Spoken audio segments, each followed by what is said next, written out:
myself. Miserable bug. You ready, Deb? Bugs Yes, I am. crawling on. Welcome to the Sarpy County Board of Equalization meeting. Today is October 22nd, 2024. It's 3 o'clock p.m. Anyone wishing to speak either during open public comment or an agenda item, if you'll check in with the clerk's office, that would be great. The first 15 minutes will be designated for addressing the board on topics not on the agenda. If we don't have anybody, we'll just skip to the next agenda item. Please silence all cell phones. A copy of the Nebraska Open Meetings Act is located on the north wall of the county boardroom. We have present today Commissioners Kelly, Klug, Mixon, Warren, and Burmeister, along with our County Administrator Bonnie Moore, our County Clerk Deb Hotaling. We also have our County Assessor Dan Pittman and our County Treasurer Jeff Mikesell. Please stand for the Pledge of Allegiance. Pledge allegiance to the flag of the United States of America and to the republic for which it stands, one nation, under God, indivisible, with liberty and justice for all.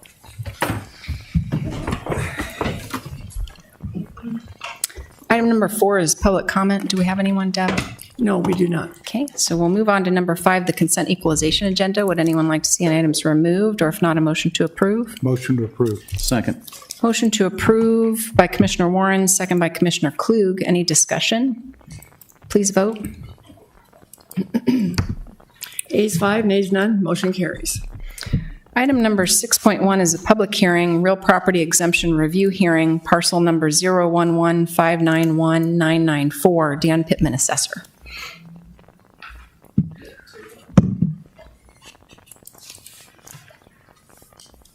Is that one we're going to table? I'm sorry.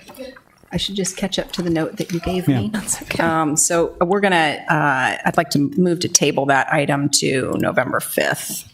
Second. Motion by Burmeister to table to November 5th, second by Commissioner Klug. Any discussion? Please vote. Ayes 5, nays none, motion carries. Item 6.2 is tax correction 17455, Dan Pittman, County Assessor. Good afternoon. Do you have any questions on this one? Motion to approve. Second. Motion to approve by Commissioner Warren, second by Commissioner Klug. Any discussion? Please vote. Ayes 5, nays none, motion carries. All agenda items having been addressed as published, the Board of Equalization is adjourned and will reset for the Board of Commissioners.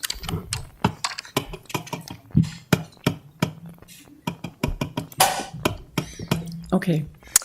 Welcome to the Sarpy County Board of Commissioners meeting. It is still Tuesday, October 22nd, 2024. It's 3:03 p.m. We have present today Commissioners Kelly, Klug, Warren, Mixon, and Burmeister, along with our County Administrator Bonnie Moore and our County Clerk Deb Hotaling. Item number 3 is public comment. I don't see that we have anybody for public comment. No, we So we'll move on to awards, proclamations, and presentations. Item 4.1 is Nebraska Association of County Officials, NACO update, John Cannon, but I don't see John Cannon. Commissioner, he's not quite here yet, so if we could move on to the consent and regular, he'll be here after that. Sounds great. We'll move on to the Commissioners, Administrators, announcements, and comments, starting with Commissioner Mixon. I have none, thank you. None. No comments, thank you. No comments. Okay, on to the consent Commissioners agenda. Item number 6, would anybody like to see any items removed from the consent agenda, or if not, a motion to approve? I think there is one, maybe, if maybe it's not on the consent. I think it's 6.4, 6.4. So is that a motion to remove 6.4 and approve the remainder of the agenda? Wait a minute, okay, what are you doing, Don? Moving 6.4 to the regular agenda. I'll second that. Motion. Okay, we gotta get, okay. It's just a spur of the moment. I can see that. Popped right in my head right at the last second. Okay, So all right, we're gonna move 6.4, and there you go. motion to move 6.4 to the regular agenda and approve the remaining consent agenda by Commissioner Kelly, second by Commissioner Klug. Any discussion? Please vote as soon as Commissioner Clue seconds. I thought I did. Oh, maybe mine's not refreshed. No, not yet. Mine's stuck too. Refresh. Have you seconded? Who seconded? Nobody seconded yet. I sang it. I hit the button. You did? Yep. Well, it didn't come through. No, I just say, There I you- seconded it. Thanks, Jim. Please Yeah. vote. All right. We vote. Thank you. Ayes 5, nays none, motion carries.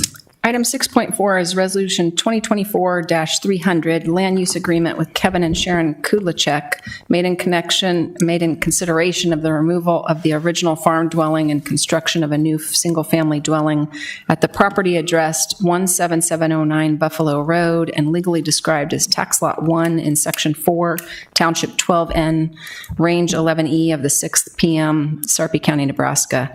Kelly Jack, Planning Director, or Scott Yep, Bovick? and I can handle this one. So the board may remember a couple of months ago, you approved an exception agreement with the sewer agency. This is a property that's located about 180th and Buffalo Road, and the property owners have an old 124-year-old house, and they just want to build a new house on that property and be able to use a septic system. So that made a lot of sense between the county and the agency to do that. And so the board approved the exception, the agency approved the exception. Now this is just a simple agreement with the property owner to make sure that they actually tear the old house down, build the new house, located in an area that makes sense so that it doesn't impair any future development in that area. So Yeah, I appreciate that. I remembered this, of course, and I think everyone else did too. The question I had though is if I recall right, there's no plat in this agenda item, but as I recall, there were two separate lots making up one property, two different tax lots. nope, it's just one 6-acre lot. And so it's going to stay that way. Oh, are you sure about that? Yep. Yeah. Okay. And again, these folks are. No, that's fine. yeah. That's fine. But if there are a lot of properties in the county that have two lots that make up one property, right? So Yeah, in a case like this, where we're giving them permission to build a new house and a new septic system, they can't come back 3 years from now and say, hey, we want to build a house on the other lot adjacent to where our principal residence and septic tank is because we just want to, right? They can't Correct. do that. Yep. Correct. Okay, that's all I Our wanted to zoning doesn't allow that, and then the agency Okay. rules don't. So they allow would, that. if they wanted to do that, they'd have to come back to Sarpy County, right? Yep. And ask, and then we'd say, no, you can't do that, right? Exactly. Okay, They'd that's all I have to- wanted to. Yeah, they'd have to try to split the lot first. Again, is it just one or is it two lots? I thought It's you said- just one lot. It's a 6-acre lot. There's a house there. It just made sense in working with the property owner to allow them to build a new house. Right, But the not first- more the first houses or thing. more lots. That would fall. They'd have to go to through our regulations to plat it. Yeah. And then the agency's rules to pay those fees. Okay. Yeah. That's fine. Thank you. Motion to approve. Motion to approve by Commissioner Kelly, Second. second by Commissioner Mixon. But we don't have anything to pull Hold here. on, yeah, it's not going to bring it up. I'll do Hello. it. Mix in a Okay. second. Okay. Do you have the voting box? Because I have it. You don't have it? None. No. We don't have it. So everybody that is a nay, put your hand up. And if you're anything other than an aye, put your hand up. Okay. All right, so ayes 5, nays none, motion carried. Thank you. Now you're on consent. So we'll do items 7.1 and 7.2, and then we'll come back to the NACO presentation. Very good. Okay. Item 7.1 is Resolution 2024-297, Interlocal Cooperation Agreement with Sanitary Improvement District 312, Granite Falls North for improvements to 114th Street, Project C-77, 26-03. Scott Bovick, Deputy Administrator. Thank you, Commissioners. This is an interlocal with SID 312, which is known as Granite Falls North, to approve 114th Street from Cornhusker to Cumberland Drive. You can see that on the map. What this project will do is add the west 2 lanes to this roadway, and will remove the mini roundabout that has been there at 114th and Lincoln and make that a signalized intersection. with this project, the SID is the lead. They already went out to bid so we could take advantage of the favorable bidding climate. The engineer's estimate was $2.9 million. They got a bid for $2.2 million, and they've awarded that bid. The county's cost towards the project will be $1.55 million.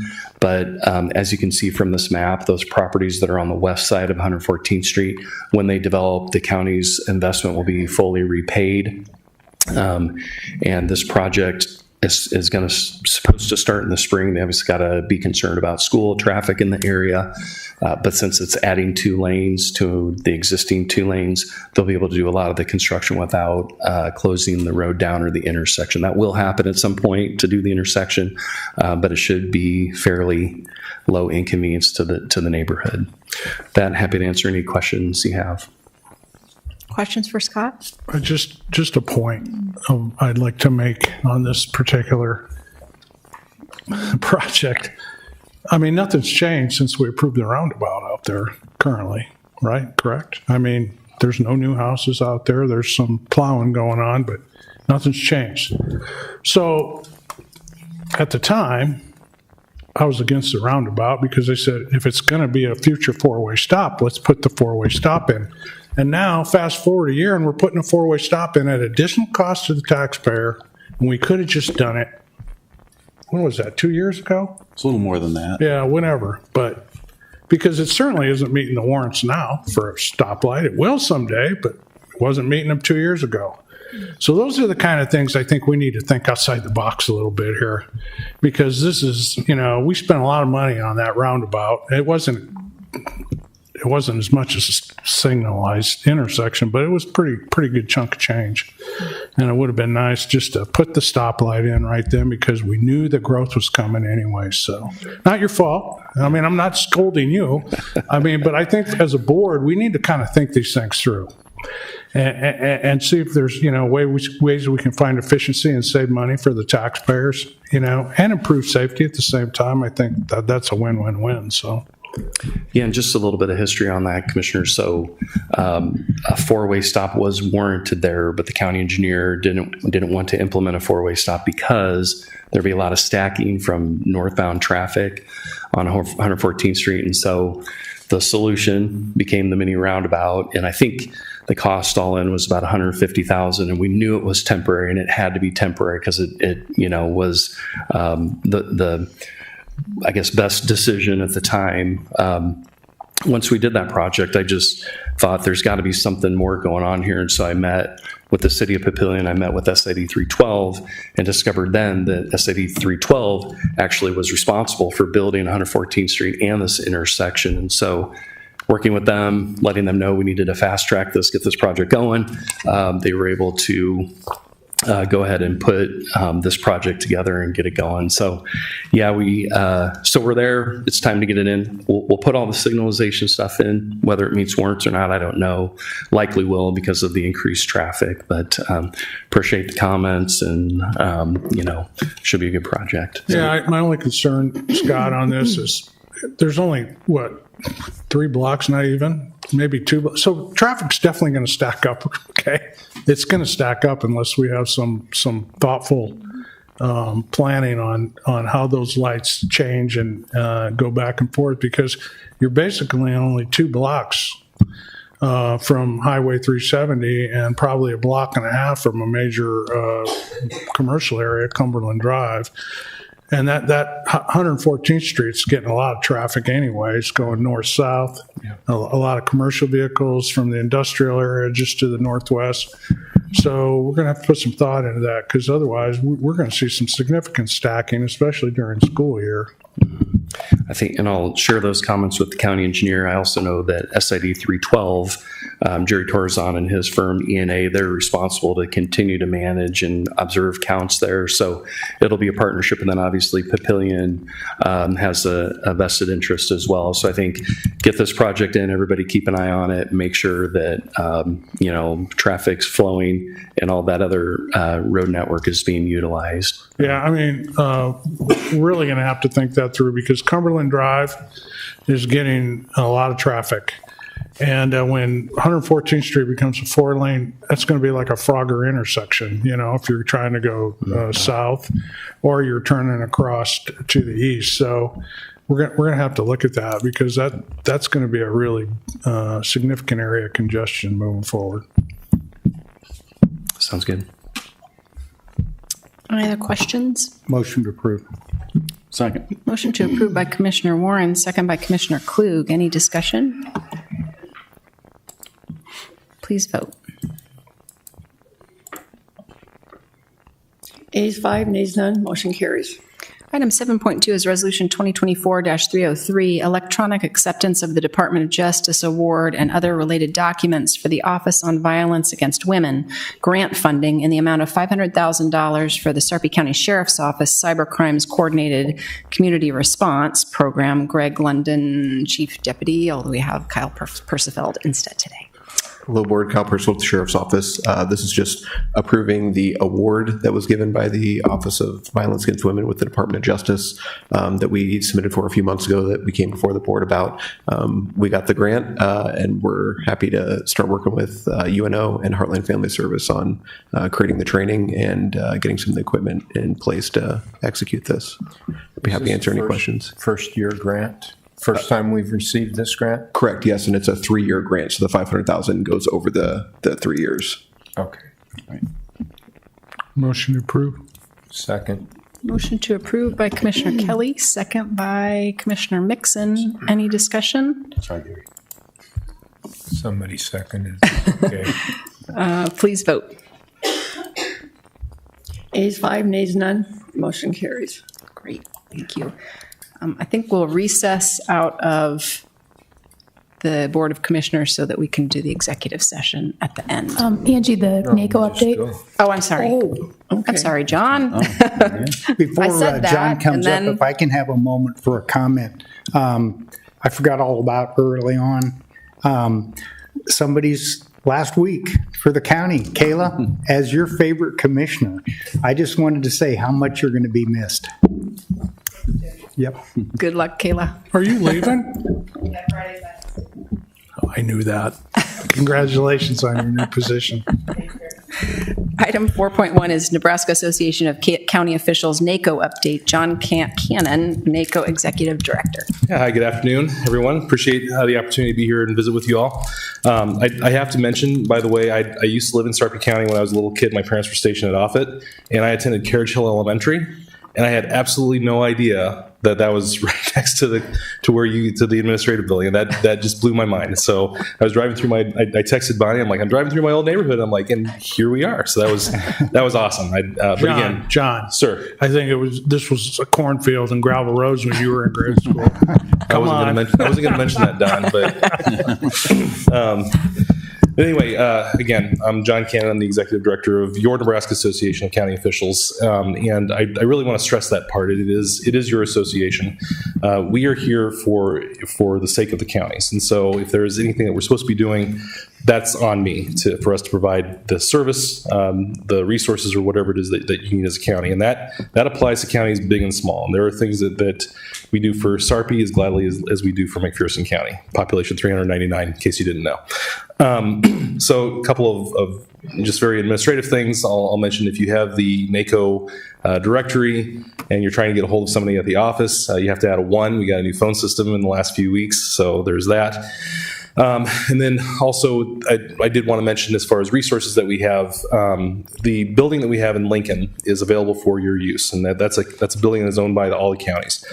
If you are ever going to be in Lincoln to meet with your legislative delegation, for instance, and I know that you guys are very active as far as your legislative delegation is concerned, if you need a meeting space, our conference room is teched out. It's it's there for your use, and so I want to make sure that you're aware of that.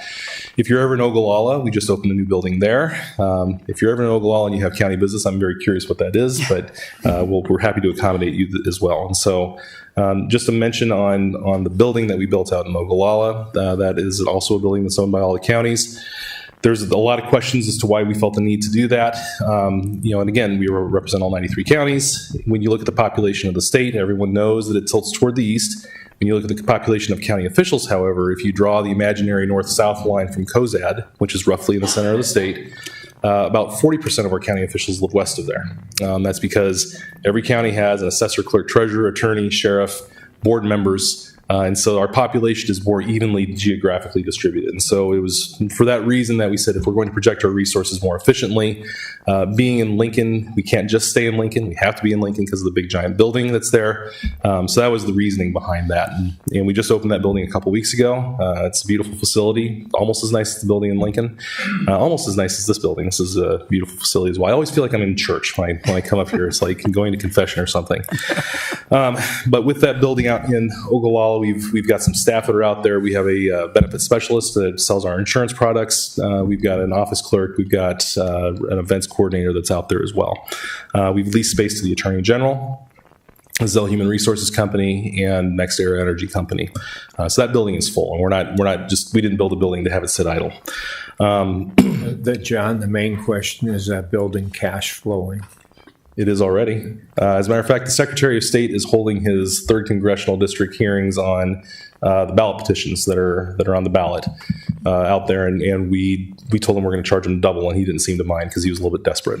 Because, when we were making the decision to build the building, it was why are we building it and what's out there and what can support it and what are the other needs, et cetera. So I'm just trying to reinforce, just didn't make a decision to build a building just for NACO. There was additional thought behind it that basically we can have an office out there, and the great part of it is we can lease the other space and they'll help us pay for everything. Yeah, we've got the lease space for the office suites, and then we also have a meeting room space that we've been leasing out as well. And so that calendar is starting to fill up already as well. And so I didn't want to take money and just set it on fire. That seems to be a bad business practice. But what we did want to have is something that is available for counties, but that we can also have a return on our investment in a reasonable amount of time. So anyway, to talk more about the resources that we have, I don't want to just talk about the building in Ogallala, maybe a little bit attenuated for folks living in Sarpy County. As far as other resources that we have, our annual conference is going to be coming up in December 18th through December 20th. And so I hope to see all of you there, or at least a couple of you.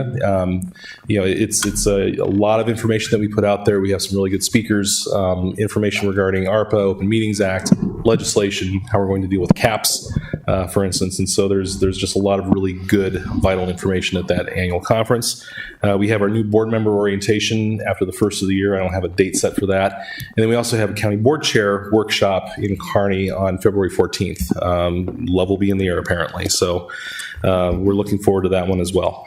A few years ago, the NACO board undertook a study to try and figure out what are the sorts of things that we should be doing. I was brand new to executive directoring, and so I said, what do you want us to do that we're not? What do you want us to stop doing that we are? What things can we be doing better that we're doing currently? And we undertook about a year-long study. We went through a whole bunch of different things. We went through GIS and appraisals and a whole bunch of other things. One of the things that came out of that was cybersecurity. And we said, we're not set up for that, for laying cable. We're not set up for the liability that's involved. But what we can do is leverage our relationships with vendors across the state. So we created a cybersecurity cooperative. You guys have a managed IT service, and that's internal. That's not a problem for you. But at the time, about 2.5 years ago, 35 counties in the state had managed IT service. There were 58 counties that said, well, we have IT service, and it was essentially, the clerk's nephew who plays World of Warcraft all the time. He comes over and helps us anytime the system goes down. And fortunately, within the last 2 months, Arthur County was the last holdout. All 93 counties have a managed IT service of some sort. And so that was part of the cybersecurity cooperative that we created between us and NERMA. We leveraged our relationship with Applied Connective out of Albion and Bytes Inc. out of Scotts Bluff. We created some standards, for counties large, medium, and small. We wanted to have, particular benchmarks and best practices, and it's not just limited to those two companies. We essentially said, come one, come all, as long as you're willing to abide by that and have somewhat uniform pricing. And so that cooperative has gotten off the ground, and it's been successful. Like I said, we have all 93 counties as part of that. As part of that, though, is that there are cybersecurity resources that we've been trying to ferret out through our relationship with OCIO. And so there are a number of grants that and I know that anytime anyone talks about cybersecurity and they say you need to replace a server, we're talking about a price tag that runs into the thousands of dollars. And so fortunately, through OCIO and through the federal government, there are grant programs that are available for that. And so instead of saying, well, gosh, we have to eat that cost, come talk to us. We may have some opportunities that are available for you, and we'd like to help with that. Along the same lines, we've been working very hard. Candace Meredith, the deputy director, she's been working on BEAD challenges for advocacy and also broadband readiness. That's something that's very, very important to us. We've been working with our partners at the state and at the federal government on broadband, rural broadband in particular. I'd urge you all, if you haven't already, to sign up for our newsletters. We have the 93 that kind of talks about what's going on a statewide basis and what we're doing at NACO, so you don't have to guess what we're up to. We're also our legislative update. Beth Farrell does that every Friday when the legislature is in session, and she does a pretty nice job of kind of summarizing the week's events. I also have to mention the National Association of Counties. You guys are members of the National Association.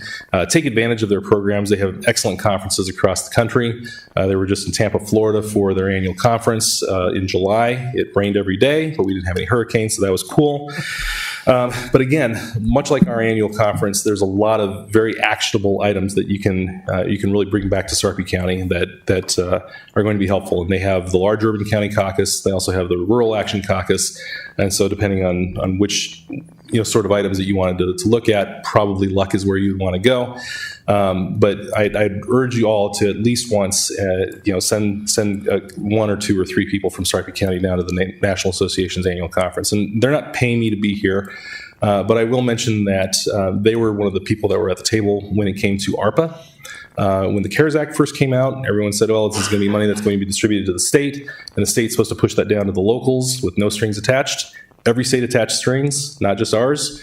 It was kind of a pain, and that was not something that was intended or expected. And so the National Association worked with the Trump administration, the Biden administration, both parties in Congress, both houses in Congress, to make sure that allocation was made directly to the counties, something we've never seen before. I doubt we'll ever see again. And so if you took the $36,360,628 that Sarpy County received through ARPA, and you divided that by your $3,000 annual membership dues, that pays for 12,120 years of annual membership. Now, you can't do that because that's illegal. What I am suggesting, though, is that it's a really good return on your investment in the National Association of Counties. So I wanted to also talk about the legislature, the sessions that just ended. They weren't terrific, but also what we're looking forward to in the year to come. So in the legislature, there was a bill that was introduced. It was on the inheritance tax, LB 1067. I know that not everyone is in favor of the inheritance tax. I would tell you that conservatively, most county board members would love to get rid of the inheritance tax if it did not represent a loss of revenue for counties, something that would otherwise have to be made up through the property tax, which, oh, by the way, people don't like that either. So on LB 1067, we made that point abundantly clear that without replacement revenue, that the inheritance tax going away would lead to an increase in property taxes or a decrease in services. That message won the day. And so I want to thank you all for the work that you did, because I know that a number of you actually contacted your Sarpy County delegation. That made a huge difference. And so Senator Clements, who before the session said, I'm going to repeal the inheritance tax, after the session said, I want to talk with you on ways that we can find replacement revenue. So we've been meeting with Senator Clements throughout the summer on looking at different sources of revenue that we have. There are a number of things that we collect at the county level that we remit to the state. Just as a for instance, the documentary stamp tax, which is a tax on the use of our recording system at the county, 77% of the documentary stamp tax goes to the state. Explain that one to me. It looks a lot like a property tax, and the state's not supposed to impose a property tax for state purposes. I'm trying to figure that one out. The motor vehicle sales tax, we collect and remit $375 million to the state every year and retain less than $6 million. And so when you look at revenue streams that we're collecting at the local level, there are things that can be done to make sure that the counties remain whole on a revenue basis. So we've been talking to Senator Clements. He's been very open to us, mostly because we kicked his butt during the legislative session. So, there is that. But the point remains, however, to continue to remain engaged with your delegation, and your delegation in particular has been very, very responsive, and I want to make sure I mention that. We had a special session. It was in July, going into early August. The highlight of that was the governor wanted to take over the funding for K-12 education. He wanted to raise revenue so he could fund it, and then he wanted to put a cap of 0% or CPI on cities and counties. He said local governments, but it really was just us. And they were lined up around the block on the revenue raisers, repealing exemptions, raising the sales tax rate. The schools were lined up around the block to oppose the taking over of the funding for K through 12 education. And so all the governor had left, because he had to get a win, was putting a 0% cap on cities and counties. And when we were testifying in this, we said, hey, look, if you're going to 0%, CPI is not an adequate index to measure the cost of government. And the question came up during a revenue committee hearing. They said, well, what is the correct index? And I said, I have absolutely no idea. And so they went and found one for us. It's called SLICE, the State and Local Consumption and Expenditures and Gross Investment Index. And it generally runs a little bit higher than CPI. But in recessionary years, it will be below 0%. And a property tax asking cap of 0%, especially in a community like Sarpy County that's growing and has needs that are growing by the day, is untenable. And so, that passed because the governor had to get a win. But we are working with a number of people in the legislature to make sure that 0% has some exceptions other than just public safety. And I've talked to larger counties in the last few months. A lot of them have said, with that public safety exception, we should be fine. There's a temptation to say we're going to sock everything over into public safety, and that way we don't have to worry about the 0% cap. The problem that exists, one, actually I got a text from the Buffalo County Sheriff, and he said, well, we're going to put roll bars on all the road graders from now on. We all got a good chuckle out of that. But the temptation of putting everything under public safety is that when you do that, the next year when you're budgeting, you have to deduct that from the last year's property tax levy for your starting point. And what that's going to do is it's going to have a continuous ratcheting effect until you're going to have a starting point of 0. Not you, but some counties will. And so what we want to preach is we want to preach avoiding the temptation to put everything over into public safety in order to evade that 0% cap.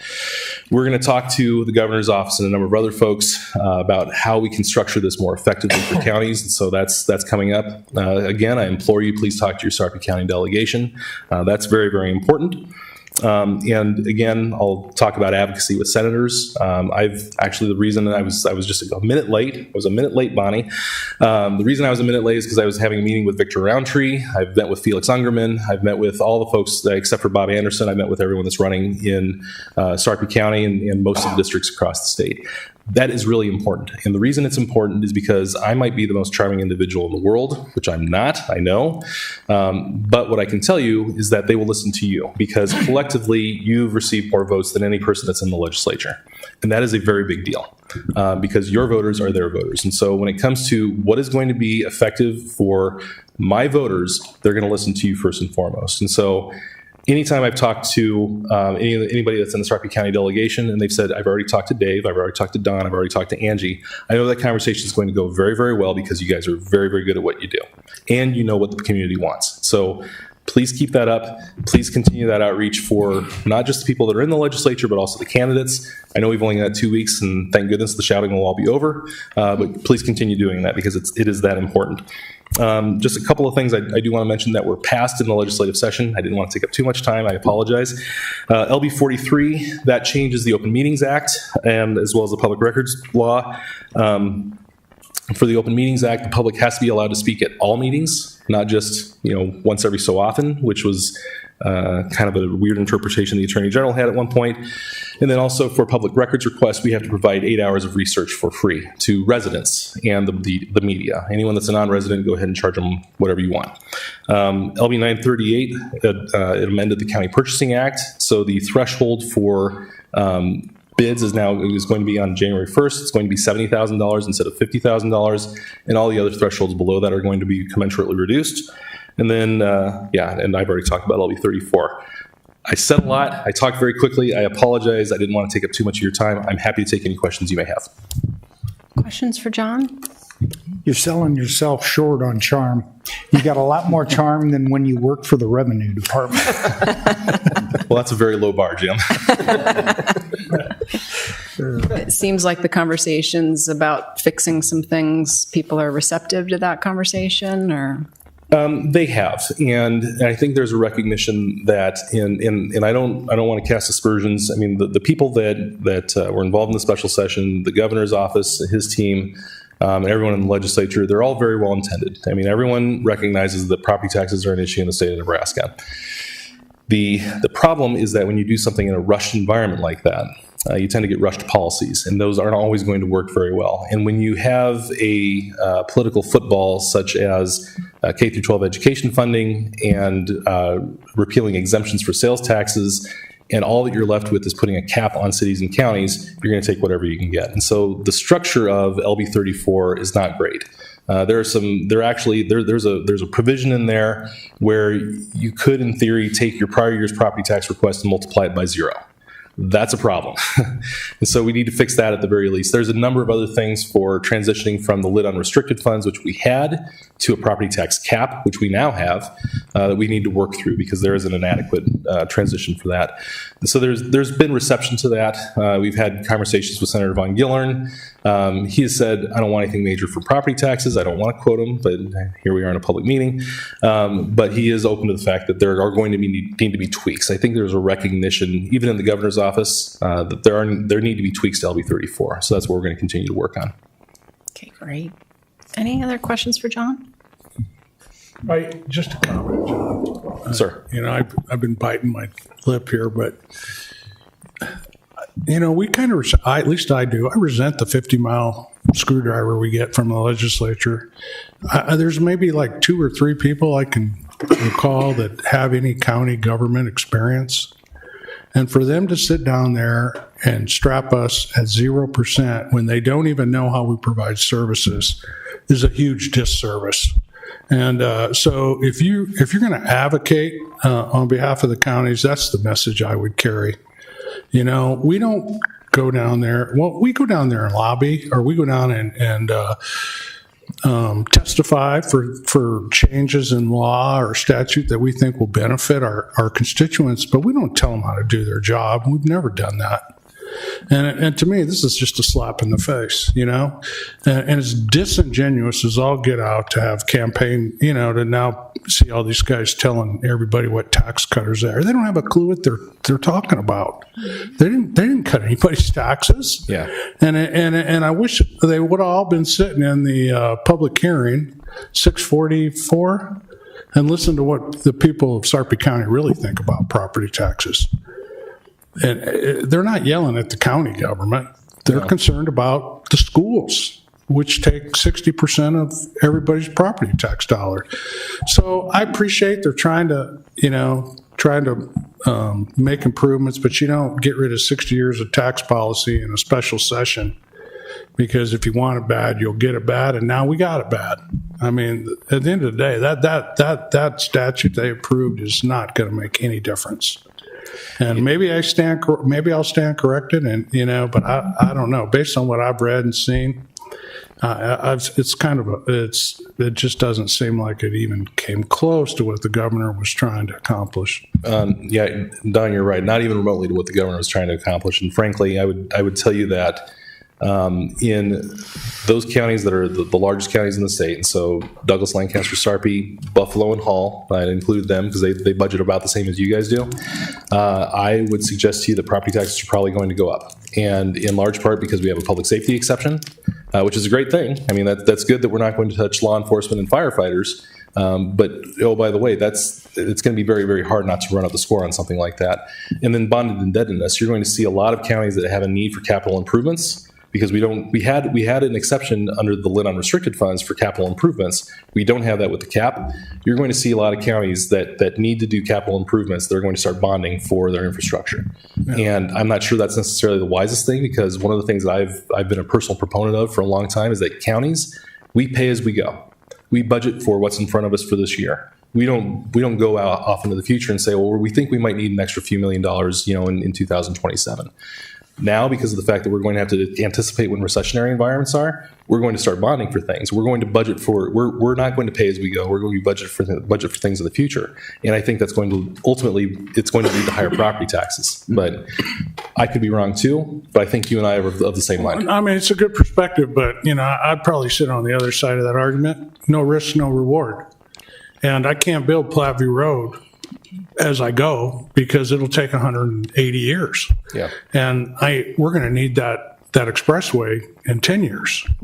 So I can't wait that long. And so unfortunately, I mean, that's the cards we're dealt. So we'll probably take prudent risk and calculated risk because, I mean, we didn't get a AAA bond rating overnight, and we don't want to jeopardize that, but we will have to finance it unless there's a major windfall of cash coming down from the legislature to local governments to provide infrastructure and services. Don't And hold as your you breath. know, it's just the opposite. Yeah. There's not revenue coming down. There's underfunded and unfunded mandates that are piled on top of what we already do. So, and I know Commissioner Warren's been talking to you about one of the most recent issues that we're dealing with, and we're getting a lot of blowback because, how dare you not pay for this? Well, it's a new paradigm now. So Yep. anyways, that's the kind of things I think you can really help us out and other boards. Yeah, and I've got a meeting with Tim Gay on Thursday. We're going to talk about our legislative priorities for the upcoming session. We're going to talk about unfunded and underfunded mandates, trying to find the right person to carry a bill with that. And I'm just looking forward to Tim. He does a really admirable job for you guys. I just want you to know that. Thank you, John. Thanks so much, John. Appreciate you coming out. Yep, thanks very much. Appreciate it.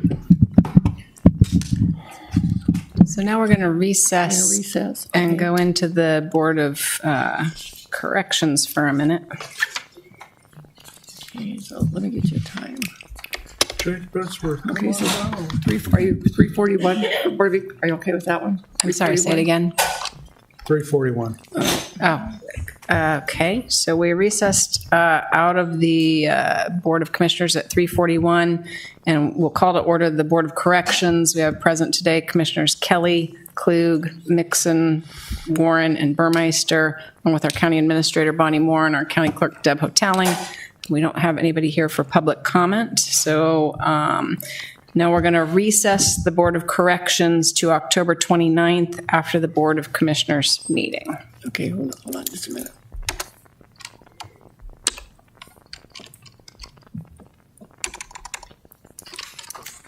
Okay.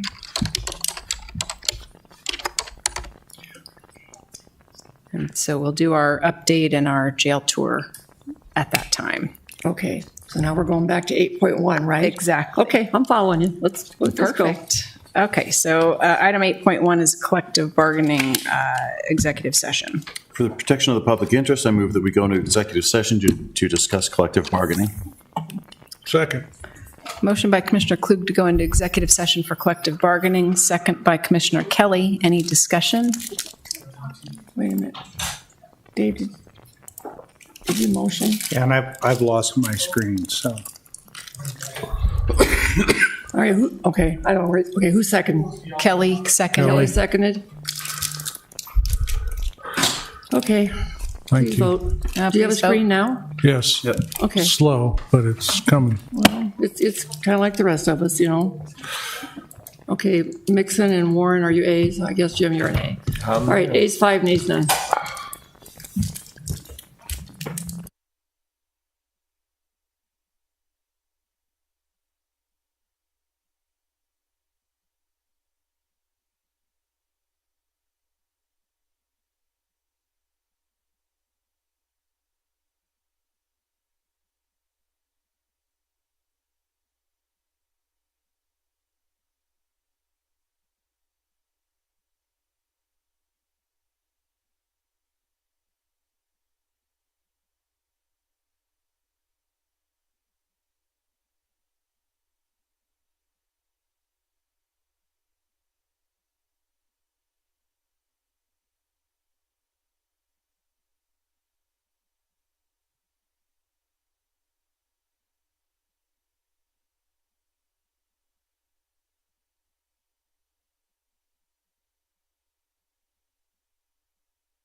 At 3:42, we went into executive session where our discussion was restricted to collective bargaining. I need a motion to return to regular session. So moved. Second. Motion to return to regular session, Commissioner Mixon, second by Commissioner Klug. Any discussion?